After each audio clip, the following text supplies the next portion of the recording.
Hello, TandLers, and welcome back to TandL Talks. Today we have a truly special episode featuring student voices from Puyallup High School's Speech and Debate program. These students are not only accomplished speakers and thinkers, they also went to nationals. In this conversation, you'll hear about their journey into speech and debate, the skills they've developed, and the ways this experience has shaped their confidence, their thinking, and their voice. But we also take a step back to explore something really important for all of us in education. What experiences in elementary and junior high help students get here? As you listen, I invite you to think about the opportunities we create for students to speak, to share ideas, to engage in meaningful discussion, and to see themselves as capable communicators. Let's get started and hear from these incredible students. Hello, TandLers. Welcome to TandL Talks. Today we have a very special panel. We have some amazing students who are speech and debate students at PHS. Can you just introduce yourself and tell us what events you compete in? So my name is Angad Singh. I'm the debate captain of the Puyallup High School debate team, and I primarily compete in public forum. I'm Sam Lappin, and I'm our team's secretary. I'm also Angad's debate partner, and we both do public forum together. My name is Talia King. I am one of the speech captains on the Puyallup speech and debate team, and I have done public forum, Congress, Worlds, EdCom, SPAR, and I have also done Info. Wow. My name is Ifua Hammond. I've done Congress, Extemp, Spoken Word, SPAR, EdCom, etc. Hi, I'm Maricela Gonzalez. I am the other co-captain of the Puyallup Speech and Debate team, specifically in speech. I have done public forum, Congress, and then for speech events, I've done POI, EdCom, spoken word poetry, and SPAR. I'm already impressed, everybody. Thank you. I always like to start out by asking my guests to tell me about a teacher who inspired you. So think back. Who was a teacher who inspired you or influenced you?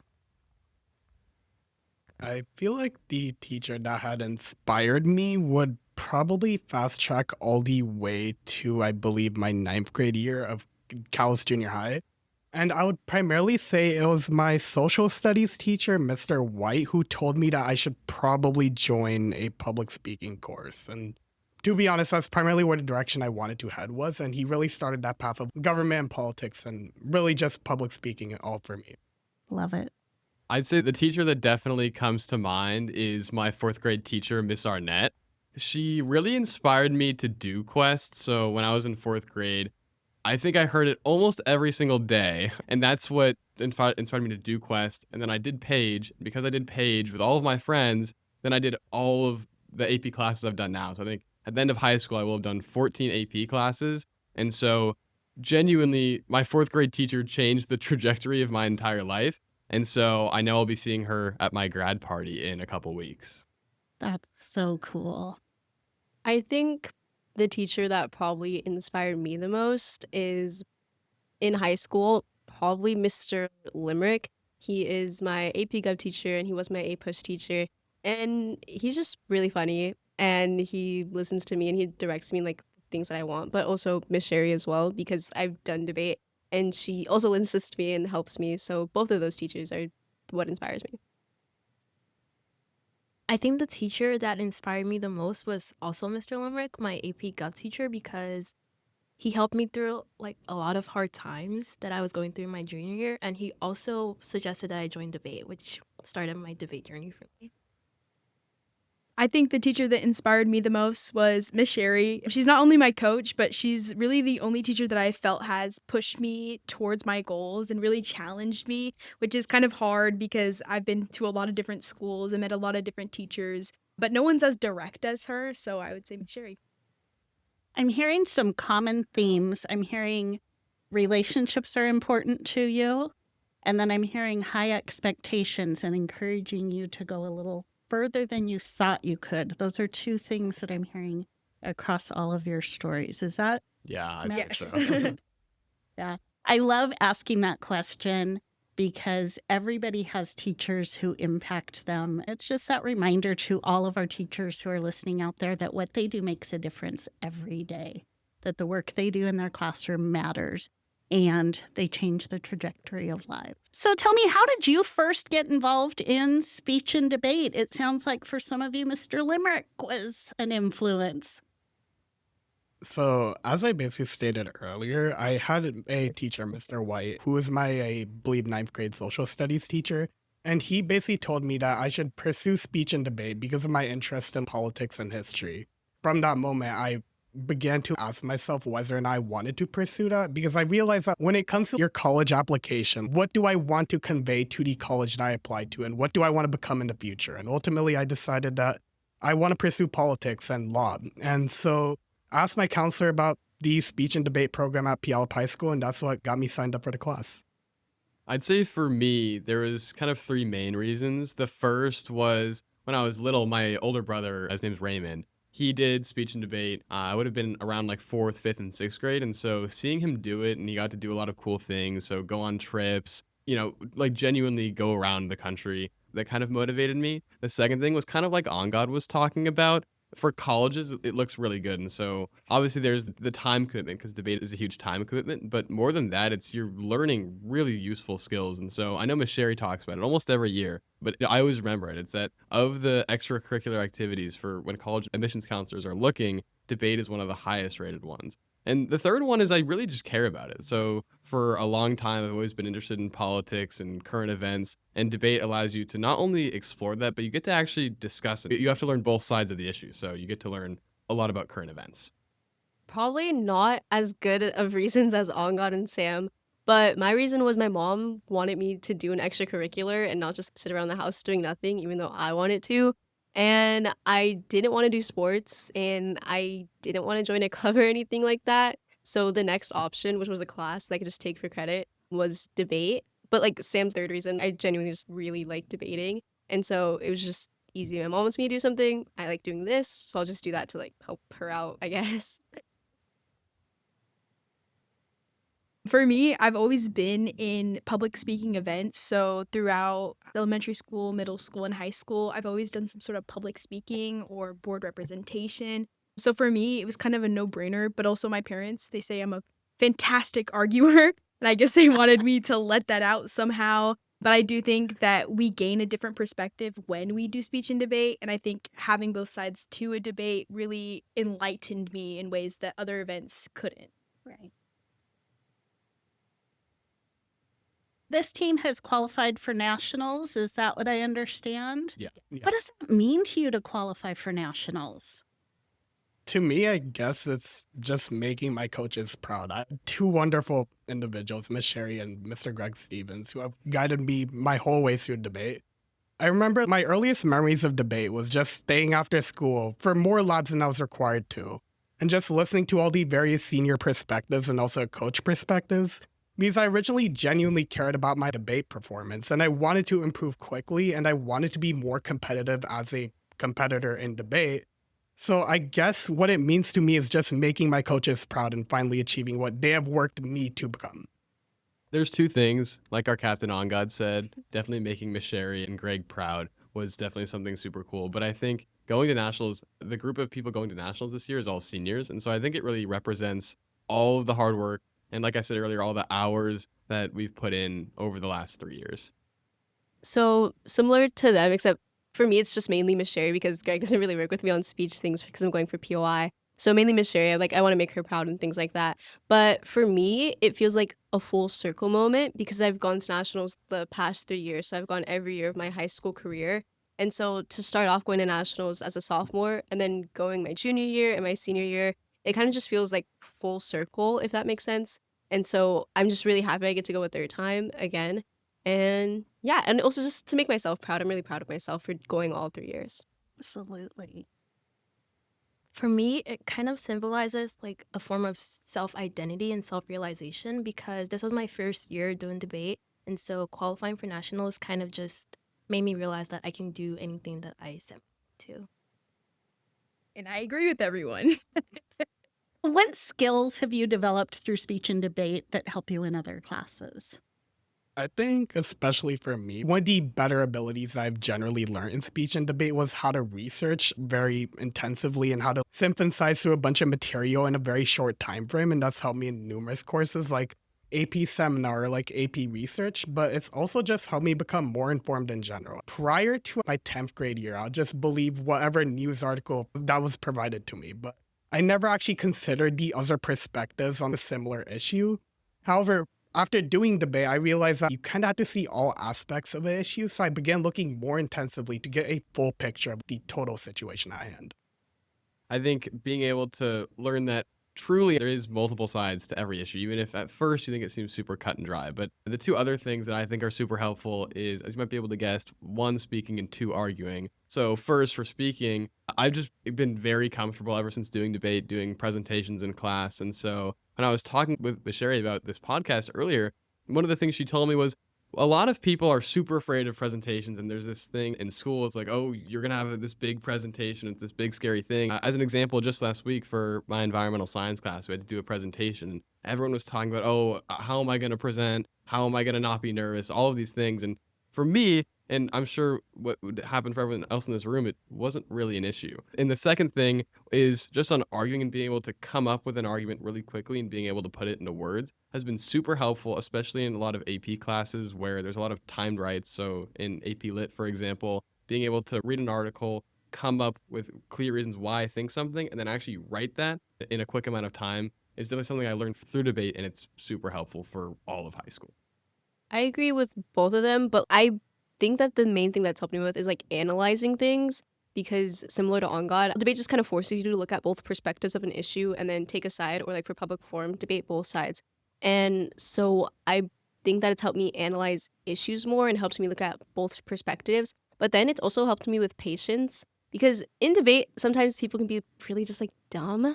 And so it's definitely helped me be more patient when I encounter like those people outside of debate because it's like, I know it's not your fault. And then it helps me with patience. I think similar to what everyone else said, it's also helped me become very analytical. When I'm reading stuff, I'm able to identify things very quickly, like which has helped me in classes like AP Lit and AP Gov because I'm able to read paragraphs really quickly and identify the right answers. And it's also just helped me become very confident in my speaking. I think the last thing I would add is communication and teamwork. I think it's a really kind of underrated part of debate, but obviously some people will work in a team, but also we all listen to each other and figure things out only by talking and discussing things. So I think for other classes and stuff, it's really helpful for like group projects, but also learning how to communicate. Sometimes it can get really aggressive or you can feel very strongly and passionate, but you learn to convey yourself in ways that don't like take other people's perspectives and throw them in the ground. It's very understanding. And getting you used to not everyone agreeing with you all the time. This is true. So, as you're talking about that, and I heard several of you talk about arguing both sides of an issue, what do you prefer? Do you prefer to argue the side of the issue that you really truly believe, or do you prefer arguing the opposite side? I think no, especially during a time when everything's so polarizing. I feel like it's very important to look at both sides of a topic. Within my years of doing public forum, I felt like it's very important to analyze both sides of the situation, especially when it comes to foreign policy. For example, we had a topic a year back that was that the United States should reduce its military support of Taiwan. We had to consider the interests of the United States, but also the people of Taiwan and the people of China as well. You just had to research all aspects of the side in order to determine the full situation there is. Because fundamentally, there isn't just one perspective that's just going to be making decisions. All perspectives need to be heard. Like On God said, all perspectives need to be heard. But I know I have very strong convictions, but I also understand that sometimes I might be wrong. So I actually like arguing on playing a devil's advocate and seeing why I might be wrong.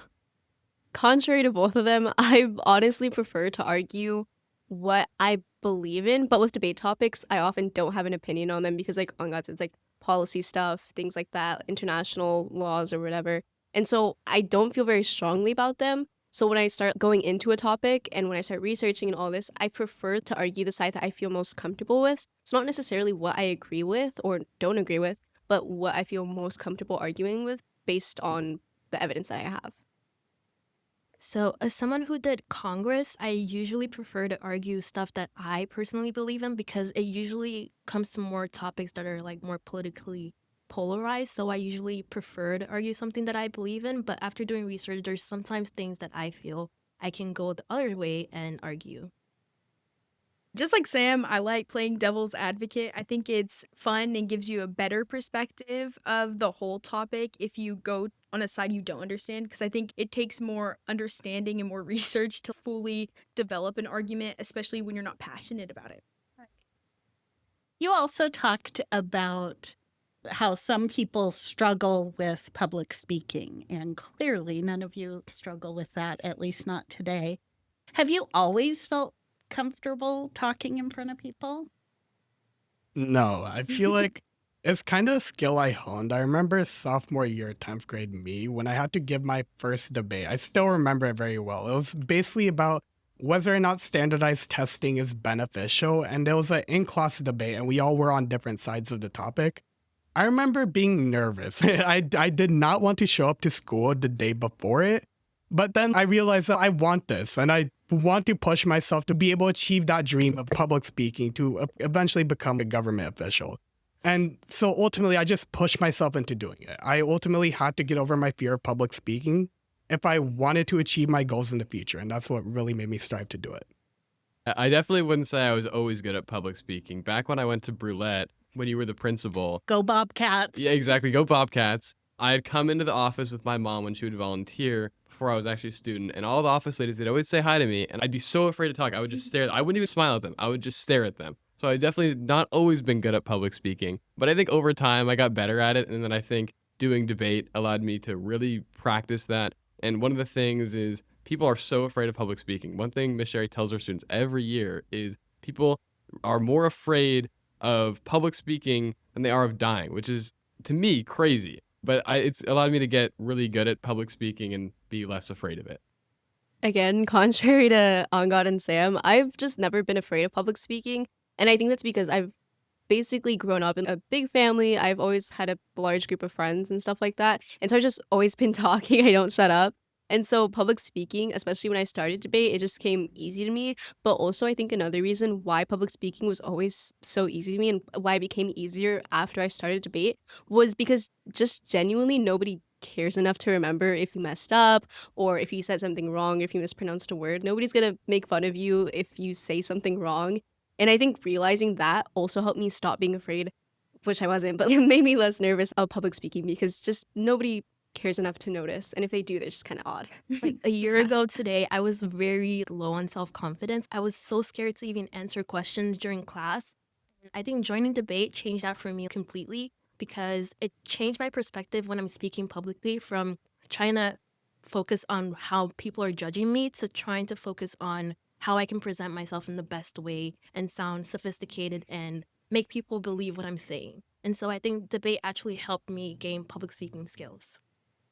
I think similar to Talia, I grew up in a very big family, but also I've been all over the US. So I think the more you're within diverse populations, the more you interact with different people from different communities, the less scary it is to speak in front of people. So I've always loved to talk. My parents would probably tell you I have no stranger danger, which I should have. But I think also having friends that are also not afraid to be themselves is a lot less stigmatizing than if you're to have friends that are very nervous and scared. So I think it's all a very big stigmatization issue. So the more we do it, the less everybody would be afraid. I think it's such a gift and requires practice too, right? I think you all spoke to the more you do it, the better you get at it.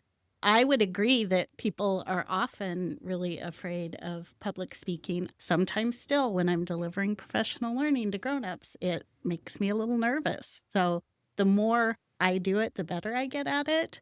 But it is not yet a love of mine. So you are very lucky to have this experience and this talent. how do you prepare mentally and academically for a big tournament?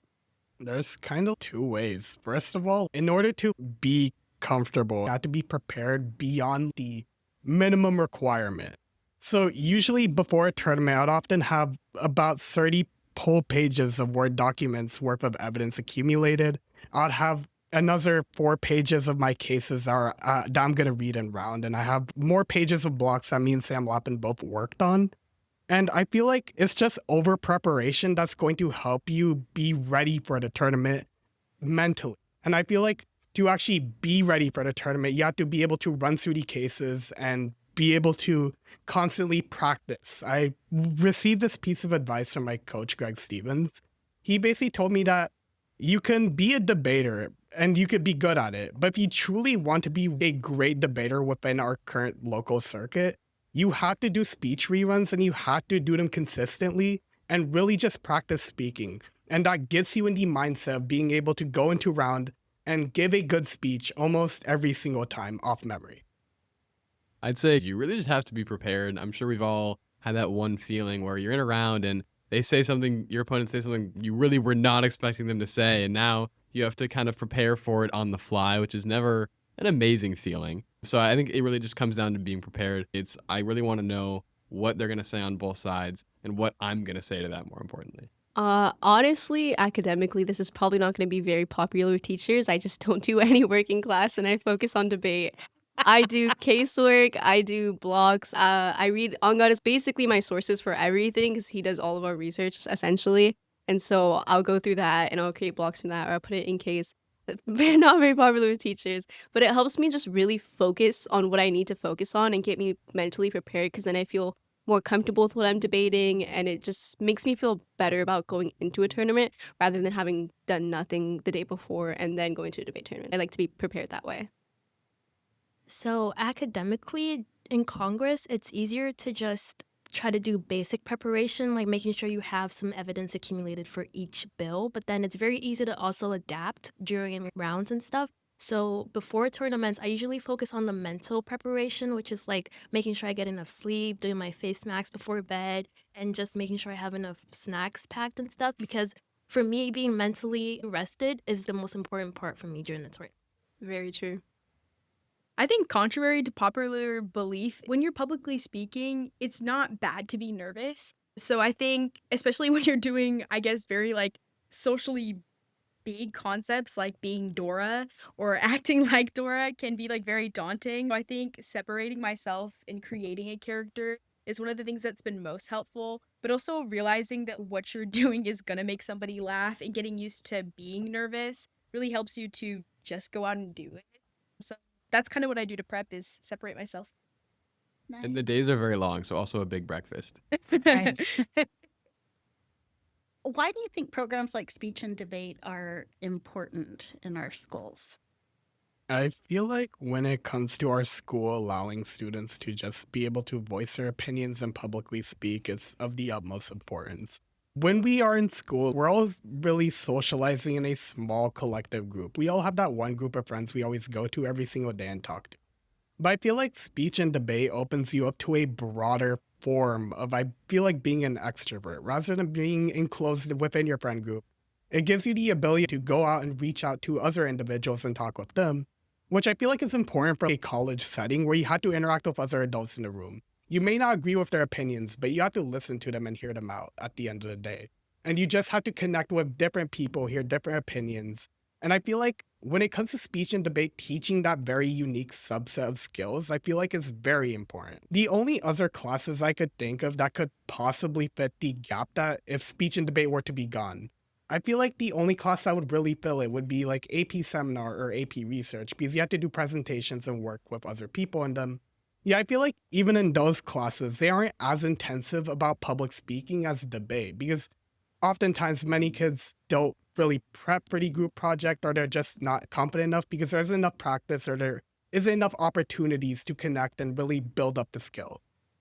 I think even aside from the obvious things like, oh, students can research, students can public speak, that's all important. But I'd say genuinely one of the reasons it's most important is because you, even outside of a round, just in debate classes, I'm sure we've all have heard, is people have a wide variety of perspectives. And so, because they've been in debate, they've learned how to actually articulate those in a way where even if you disagree, which at times we all have, you're able to communicate it in a way where it's okay, I can understand where you're coming from. And I think that's really valuable. So, learning how to articulate what you actually think, even aside from just in a debate round way. I think a lot of schools focus on athletics a lot, which is obviously important. But I think in focusing on athletics, they ignore essentially like academics outside of classes, they ignore academic extracurriculars. But I think debate is very like the most basic way I can say it is just like special in what it teaches students, right? I think the most important thing debate teaches you is how to think on your feet. I think it just teaches you how to be smarter about what you say, when you say it. I think it just teaches you skills like that and communicating and doing all these other things. And I think it's just boiled down to arguing oftentimes when it's really not. Because speech and debate, like you include speech in that. And then you get things such as like HI or duo, acting essentially. And you have to be funny, you have to be smart, you have to be witty, you have to be all of these things, even in the debate round.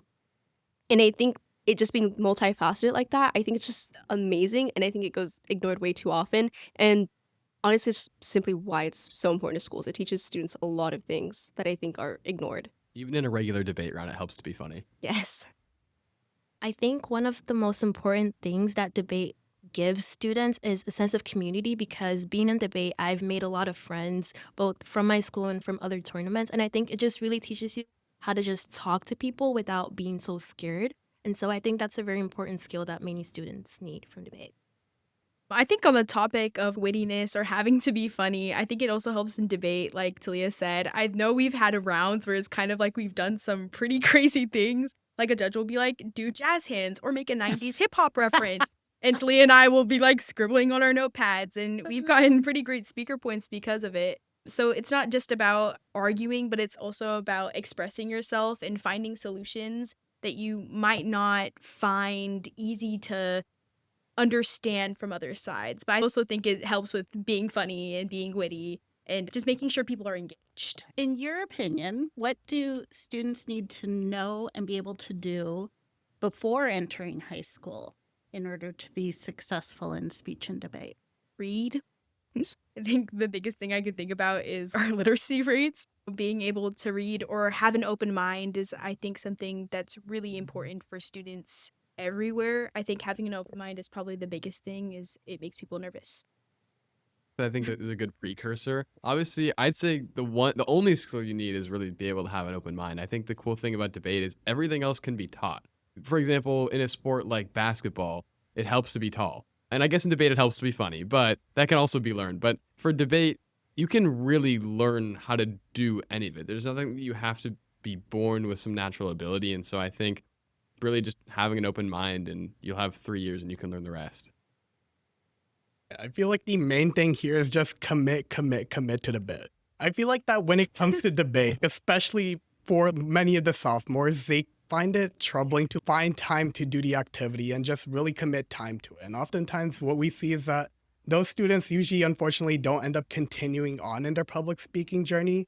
So I feel like the number one way to be successful in speech and debate is to find time. Figure out time when you're free and you're able to practice doing speech and debate, whether that's researching or practicing speaking in a mirror. I feel like it's ultimately about that time commitment, because when you're at a tournament over the weekend, you may want to be at home, but ultimately it's going to be rewarding later on. I agree with Angad on the commitment thing, because I know I've texted him and like called him at like 12 a.m. in order to talk about cases. So you definitely have to commit. But I think more importantly, you have to be okay with losing. When I first started debate, my first tournament, it was talkathon, and my first round, I lost to Sam Lappin, and I never thought I could lose. And so it kind of hurt a little bit, but you get used to losing in debate. But I know a lot of people quit. They just stop doing debate because they lose and they think that they can never lose, which was my mindset when I first started debate. I can never lose. I'm too good. But I lost a lot. And you just have to be okay with losing. Obviously, the success, it feels great. The wins, the awards feel great. But you have to be okay with losing. And I think that's a large hurdle for people to overcome when they start debate. So that's important. At that same tournament, I lost to Angad, but there were no hard feelings because we've now been partners for 2.5 years. I think one of the most important things to know is how to work with people and just how to coexist with other people. Not necessarily being like the most extroverted person, but just being ready to just work with people and go to tournaments with people and just build a new family without having any tension. So many of our Tandlers out there are elementary teachers. How can teachers in elementary and junior high help students who might be shy or nervous or unsure? I think the best way to help students who might be like shy or unsure, whether it's elementary or junior high, is to not, I guess, force them to be extroverted because not everybody's going to be extroverted and it's okay to be introverted. But I think a lot of teachers want to see community in their classes, and that's fine. That's totally okay. But I think it takes time for students to branch out. And then once they branch out, I feel like you should obviously like foster that and you should nurture it and just make sure that they feel comfortable in your classroom being themselves. Because I think once people feel confident and they feel okay being themselves in a situation like a classroom or something like that, then it becomes a lot easier for them to speak more and become less shy once they find that community. I'd say maybe not forcing them to be extroverts, but definitely forcing them to do some practice is really the big thing. And so at the beginning of this year, there were a lot of the new sophomores who were joining debate. A lot of them were definitely nervous about public speaking, but if you compare them from September to now, it's night and day. They speak all the time. They say things that I disagree with, even though I taught them. And they've really learned to find their own voice. And it's not because they somehow were changed as a human being in the last 8 months. It's that they did practice. And so it's really just about maybe not being forced to be an extrovert, but being forced to do some practice. I believe that it ultimately takes a form of exposure therapy where the students have to go through a process where we slowly work you up in order to be better at public speaking so you guys aren't as nervous and aren't as uncomfortable. Because I feel like when a student's first new to a class and it's the first day, and immediately 1 month into the school year, when they haven't really socialized too much into the class and they're thrown into a group project where they have to present from front of the class, I feel like that's going to be not beneficial for the student, as if you work them up to be comfortable within the environment to publicly speak in it. I think one thing that teachers for the lower grades should focus on is positive affirmation, which I think that children usually look more to that because being told that you're doing good or you're gonna get better, that usually encourages them to do better. And I think that's very important. I think the last thing I'd add is the common theme between the coaches and the teachers is really fostering a good relationship. I've worked with elementary school kids for a very long time, and I think by being nice to them and kind of understanding, like, even the smallest things can affect them, I think is really important to just have in mind positive reinforcement, positive feedback. I think really encourages students to find their voice. If you could tell younger students one thing about why they should try speech and debate, what would it be? I would say it would be the community. I feel like when I joined Puyallup High School Speech and Debate, I was thrown into a diverse group of people, and we've made it through all together with each other throughout junior year, senior year. We're all here right now. I've known Talia, Sam, and Maricela for most of my high school career, and Afua just last year. And I feel like it's really just being a part of that community and getting to know those individuals and working through common struggles that builds a bond that really can't be replicated anywhere else. When it comes to speech and debate, I wouldn't compare it to like an athletics team, right? Because an athletics team, you're all teammates and you guys go places. Yet within speech and debate, after school ends, you're always communicating with each other, asking what's the next big thing with this certain topic that we have, or how should we go about this? How should we practice this? How should we schedule this? And it goes beyond that. It also goes within the common bonds that we have, and it just explores our interests. Like, for example, with Sam Lappin and Talia, we often talk about common interests, and I guess just modern American politics for fun, because we know each other's perspectives and we like to hear them. I'm not going to bother talking about the things that you'd be able to guess. You're going to learn about the world, you're going to learn how to public speak, but it's really about community. So as I'm sure Miss Sherry has seen through the last 3 years, we've really all become really close friends. And like Ango was saying, it's more than an athletic team, but I would say for a different reason. I would say it's because you all learn to challenge each other. So on a sports team, you're all working for the same goal. And in debate, that's obviously true, but you're challenging each other's perspectives. You're arguing against each other. But while you're doing that, you're really bonding. Everyone in debate always becomes super close. And inevitably, by the end of the year, I'm sure we'll all be super sad in a few weeks. But it was worth it. I would probably also say just knowledge. I think whether you're doing Congress or Worlds or debate, or even if you do speech, you have to be knowledgeable about what you're talking about. And I think it really helps with your intelligence. You just sound smart when you speak, especially when you're talking about a topic. I know I've talked about topics to my parents because they ask, and then I'll tell them all about it. I'll tell them all about Somaliland and Taiwan, and they're like, what are you talking about? And so I think it's just genuinely like it helps you become more knowledgeable about the world you live in, which I think is really important. And obviously, the community that you build in debate, like in your school and outside of your school, is just really important. And I think it's really amazing. One thing I would say to encourage them is that it's just really fun. You get to go to all these amazing tournaments and try all these new food places and all these rounds and talk about it. It's just a really fun time, and you're having this new community, and it's just a really nice thing to have. And you also get a lot of cool trophies and medals and stuff, and it's really nice. The traveling is really fun. The food is really good.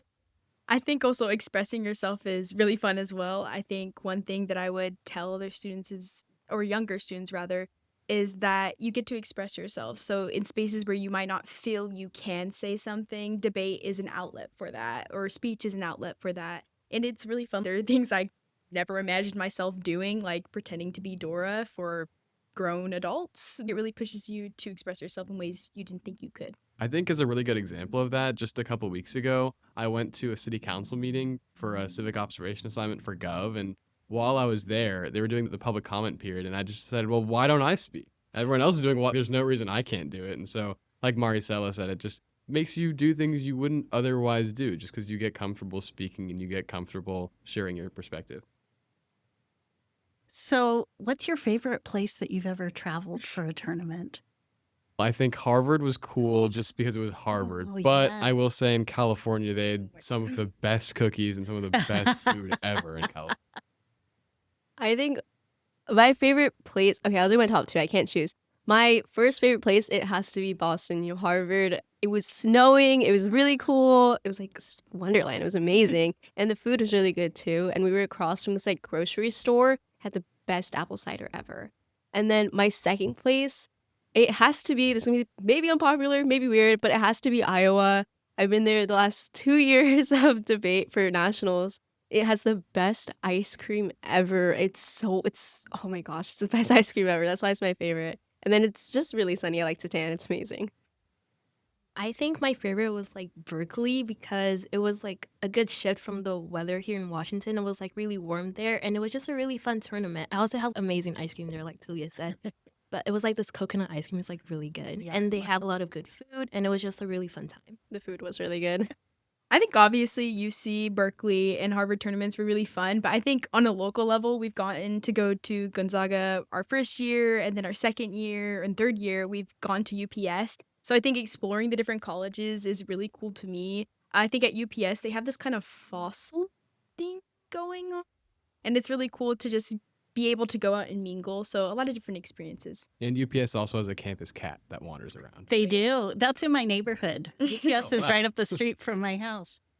For me, I feel like the history of like Harvard and Boston was just really cool. And for me, UPS holds a special place in my heart because we've all been there for all three years.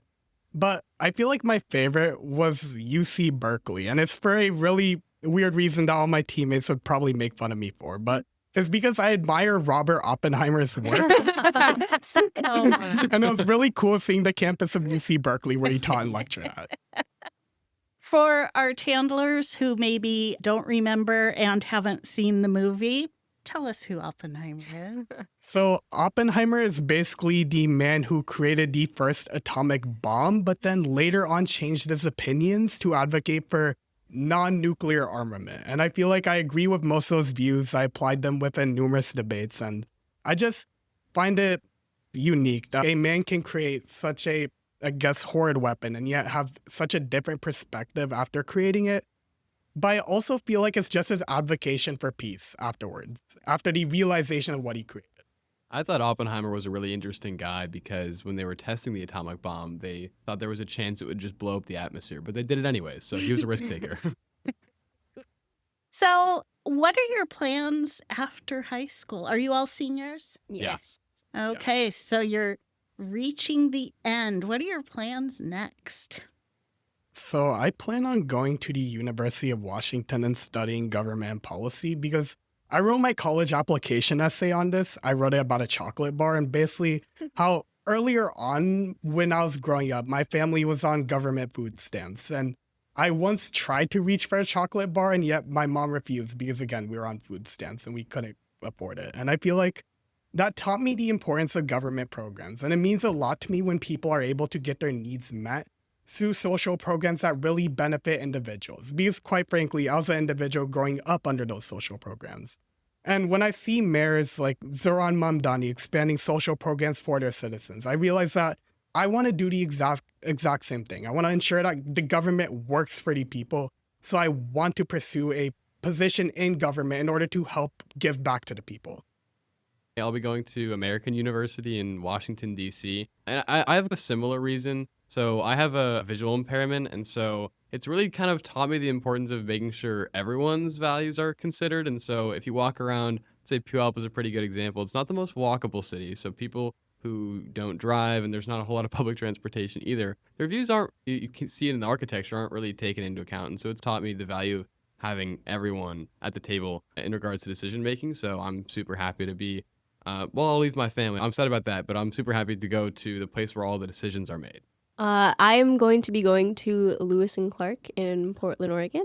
And I'm going to be going the Law 3 route. So I'll be majoring in philosophy and then get my bachelor's in 3 years and then go into their law school at Lewis and Clark and be doing law for 3 years, get my JD and pass the bar, hopefully, and then become a lawyer. I'm just really excited about it because I think probably similar to Angan and Sam and Efua and Maricela, I think that being where decisions are being made and engaging in not only community service, but also social justice, because I think everybody wants to become a lawyer at this table. And so I think being able to participate in social justice is really important. That's partially why I want to become a lawyer, a criminal lawyer.